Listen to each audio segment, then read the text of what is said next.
الله من شرور أنفسنا ومن سيئات أعمالنا من يهده الله فلا مضل له ومن يضلله فلا هادي له ونشهد أن لا إله إلا الله وحده لا شريك له ونشهد أن محمدا عبده ورسوله أما بعد فأعوذ بالله من الشيطان الرجيم بسم الله الرحمن الرحيم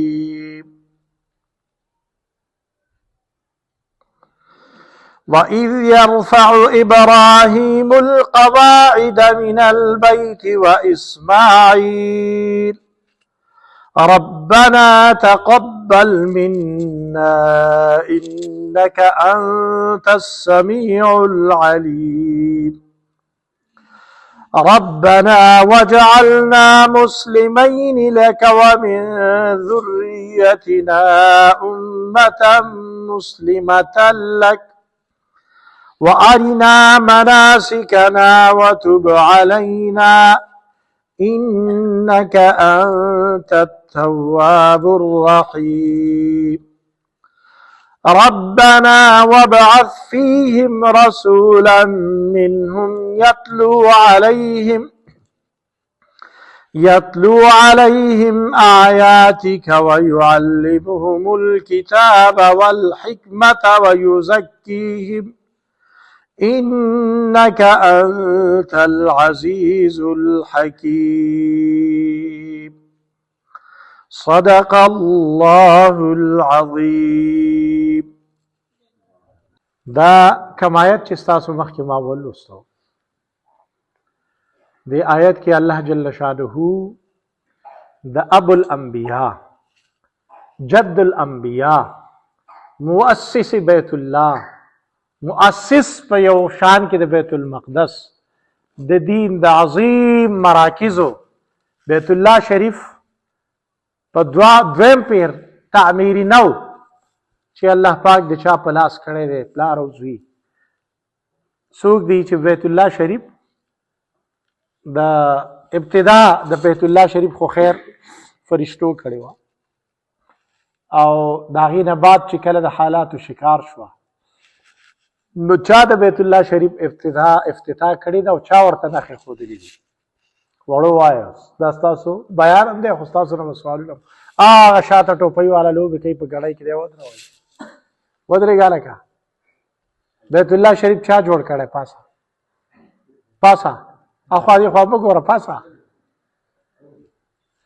بیت الله شریف چا جوړ کړی دی دا کم آیت چې ما ستاسو مخکې ولوستو په دې کې د ابراهیم علیه السلام تفصیلي واقعه ده او دا واقعه به په احادیثو کې مفصل ذکر ده بخاری شریف کې مشکات شریف کې ریاض الصالحین کې عجیب و غریب واقعه ده د سیرت کتابونو لیکلي ده چې ابراهیم علیه السلام اصل وطن خو بلاد الشام اصل وطن خو فلسطین او ابراهیم علیه السلام او لوط علیه السلام هغه قرآن ذکر کړی دی چې د دواړو هجرت کړی هجرت یې کړی دی راغلی د دمشق سره ښار باندې داسې غر لکه تاسو دا غر دا دمشق ښار دی او دا مخامخ غر دی زه ورته د نن نه یوه نیمه میاشت مخکې تللی نو داسې بالکل لکه اسلام آباد ته ګورې اسلام آباد ته دا کوم چې دا غر دی څه نومې دی دامن کوه دی که دا مشهور غر چې د اسلام آباد ښار ته دا مخامخ دی بارکهو غر دا غر چې څنګه داسې جبل قاسیون او بیت المقدس دمشق دی دمشق کې به مشهور جامع مسجد جامع عموي دا یو عجیب جماعت دی او د دې جماعت افتتاح کړی و چا کله چې بیت المقدس صحابه کرامو ابو عبیدة بن الجراح رضی الله عنه خالد ابن ولید رضی الله عنه قبضه کو د چا زمانہ وا د چا خلافت ہو وای جی چا आवाज کو عمر رضی اللہ عنہ په زمانہ کې بیت المقدس مسلمانانو فتح کو. نو په دغه زمانه کې عجیب او د قصه ده، مورخین هم لیکلي ده د شام عجیب ملک دی. ما تاسو ته ووایي شام کې دا جبل قاسیون غر چې دی، نو دا غر د انبیاو، ډیرو انبیاو دلته قبرونه دي، ډیرو انبیاو دلته مسکن دی. لوط علیه السلام، ابراهیم علیه السلام چې کله هجرت وکړو راغله، نو د هغوی د دعوت مرکز جبل قاسیون، او جبل قاسیون کې هغه ځای هم دی چې کوم ځای ابراهیم علیه السلام نور ته مخاطب شوی دی. هغه شمس لفظ سے فلما الشمس بازغه قال هذا ربي هذا اکبر. کله چې نور ولیدو راختلو چمک دمک لکه اوس دا نور راختلی. ابراهیم علیه السلام سوی هذا ربي هذا اکبر، آیا دا زما رب دی چې ډیر غټ دی. فلما افلت قال لا احب الافلين. کله چې نور پناه شي ابراهیم علیه السلام وی پر رب فنا نه راځي، لہذا دا خبره یقیني ده چې دا زما رب نشي کېدی. داسې د نور سره خطاب دا مکالمه شوې، داسې د ستوري سره شوې ده، داسې د سپوږمۍ سره شوې. ځکه په دغه وخت کې په دغه قوم کې کواکب فرستو. اوس هم زموږ په دې خلکو وي هلکه وایي چې پلانۍ سیاره پلاني ځای ته راشي نو بیا څه کېږي، بارانونه کېږي. او پخوا به ستاسو یاد شي یا نه، چې به بارانونه ډېر شو نو چې نور به سړي که وکړه هلکه وایي د نور دا سترګه وسېځئ، او عجیب عجیب قصې به یې کولې. دا هندوان چې عبادتونه کوي د غوا، دا ګاو ماته او دا غواو میچیازمسکي ظالمان، او غواو ګاو ماته ورته وایي. دیم دا وایي دا نور چې دی نو برجسور ته راشي، نو په دې برجسور ته چې راشي د دې په شکل کې په دنیا کې غوا ده، نو لہذا دغه طرف ته چې راشي نو د دغې په شکل دلته غوا ده. د غوا که موږ عبادت کوو دا به خوشحاله د زمونږ به چې دی نو میوې پخېږي، زمونږ کارونه ټکي. دا خلک په دې طریقو ګمراه شوي. نو ابراهیم علیه السلام دا مکالمه چې شوې ده نو دا په جبل قاسیون کې ځای دی، په هغه ځای ما کتلی، زه هغه ځای ته تللی. هغه مکالمه یې د قوم سره شوې ده. هغه تفصیلي په 9 پاره کې سوره انعام کې الله جل شانه واقعات بیان کړي. نو ابراهیم علیه السلام ډېر عجیب پیغمبر و. دی په دغه ځای کې و او د ده په اولاد کې په لکونو پیغمبران راغلي. دې ته جد الانبیاء. دیو جن یهودیانو خپل نسبت ابراهیم علیه السلام ته، عیسایانو خپل. پرون زما سفر و، زه د کراچۍ نه رالم ایرپورټ ته، ما سره په جهاز کې یو عیسائی ناست و د جرمني، ډین نوم یې ډین. ما سره یې تصویر هم ویست، عجیب عجیب خبرې کولې. ما ورسره پوره مذاکره وشوه. بهرحال بیا مې ورته استقي صاحب یو کتاب ولېږو، واټ از کرسچینټي، عیسائیت کیا ہے، میں دا مطالعه کا. وی ټیک د زه به دا سټډي کړم.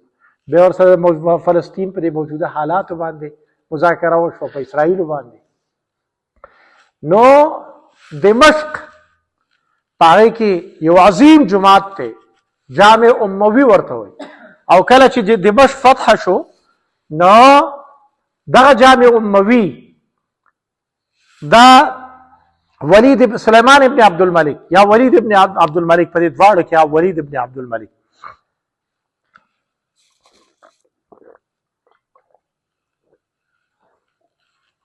جزاک الله. ولید ابن عبدالملک رحمه الله تعالی دا جامع اموي جوړ کړی. دې کې به د صحابو نشستونه او مجلسونه به دا بیت المقدس په صلح حاصل شوی. هغه موږ د قصه تاسو به اورېدلي یا به نه اورېدلي چې عمر رضی الله عنه سفر کړی او کله چې صحابو د بیت المقدس محاصره وکړه نو هغه وخت کې عیسایانو په قبضه کې. نو عیسایانو، یهودیانو، عیسایانو، بلکې د یهودیانو په قبضه کې دي. دا وی اول خو جنګ کو به وی چې که ستاسو یو مشر دی هغه راشي نو موږ به تاسو ته چابیانې حواله کړو. نو بهرحال عمر رضی الله عنه ته چې خبر ورسېدو، اوږده قصه په احادیثو کې ذکر ده. عمر صاحب را روان شو، د ځان سره یو خادم کړی دی، په اوښ باندې کله عمر صاحب سور شي په لاره باندې، او دا خادم یې د واګو نه ونیسي او ځي. کله عمر رضی الله تعالی عنه ښکته چې د خادم باري او را رواني، د عمر صاحب زړې شلېدلې کپړې دي، امیر المؤمنین دی، په نیمه دنیا حکومت دی، زړې کپړې دي او سورلۍ. زمونږ د دې وزیرانو سره خو اوس چې دی نو ویګو ګاډي صحیح او چې وزیر جوړ شي نو به ټوله منګوره په سر راوالي میر منګوره او د امیر المؤمنین په کپړو کې ټوټې لګېدلي د عمر بن الخطاب رضی الله تعالی دی چې کله را نږدې شو بیت المقدس ته نو باری د غلام و عمر د ښکته دی صحابه یې چې رال دغله د خدای ته وګوره یهود ډېر پټاټ باټ کې دي عیسایان ته د مسلمانانو خلیفه یې ته لږ دې دغه ته وخېجوې نه اراده یې چې وکړه دوی ډېر اصرار وکړه چې خپې خودي بیا راښکته شوې نه زه نشم تللی او بیا یې وله څه خاص جامو انتظام کو چې جامې لږې ښې غوندې واغوندوې نه یهودیانو چې کله عمر رضی الله عنه ولیده هلته ورته باب الصغیر وی یا باب الجابیه په دې دمشق کې یو ځای دی په دې ځای حضرت عمر رضی الله عنه رادننه شوی نو کله چې یهودیان ولیده وی همدقه سړی عمر رضی الله عنه به د دې سره لیکل کړي دي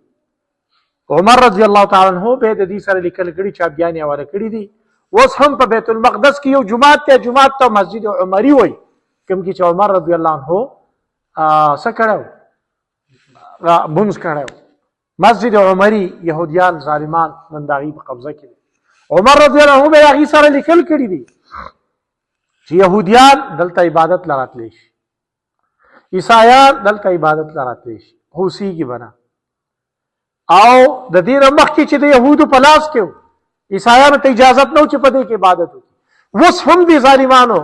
مسجد الخلیل مسجد عمری کوم ځایونه چې قبضه کړي دي د هغې نه چې دی نو لارې بندې کړي دي زموږ یو ملګری مفتي عبدالوهاب صاحب د برطانیې نه هلته ځي راځي نو هغې ته مسلمانان نه پرېږدي مسلمانان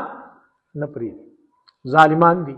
سارم ما د هغه ځای د فلسطین د ملګري دي د هغې ویډیوګانې کتې نو عجیب مظالم کوي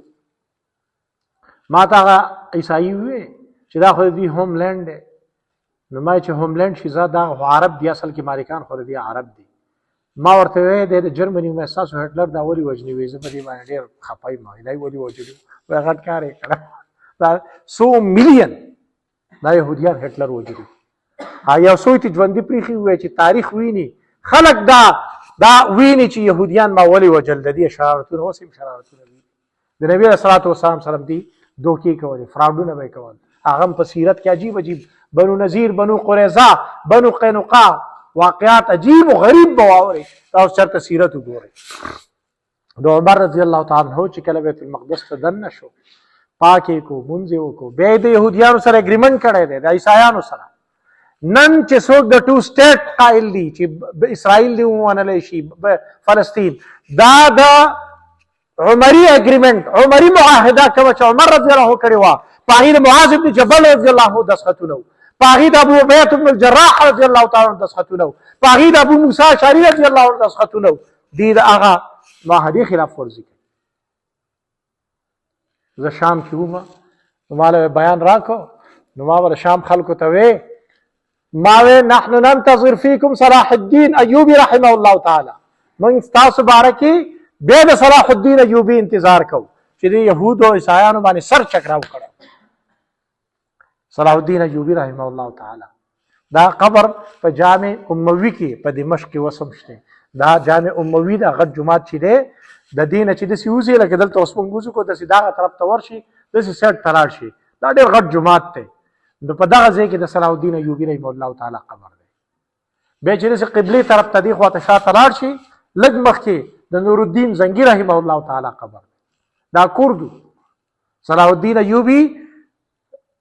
ماشاء الله په فلسطین باندې تقریبا 20-25 سال حکمرانی کړې ده او د انګریزانو سر چورلولی تقریبا د عمر رضی الله عنه د زمانې نه بعد 93 سال بیت المقدس دا د یهودو په قبضه کې تللی و دا صلاح الدین ایوبي رحمه الله تعالی ته بیا ازاد کړ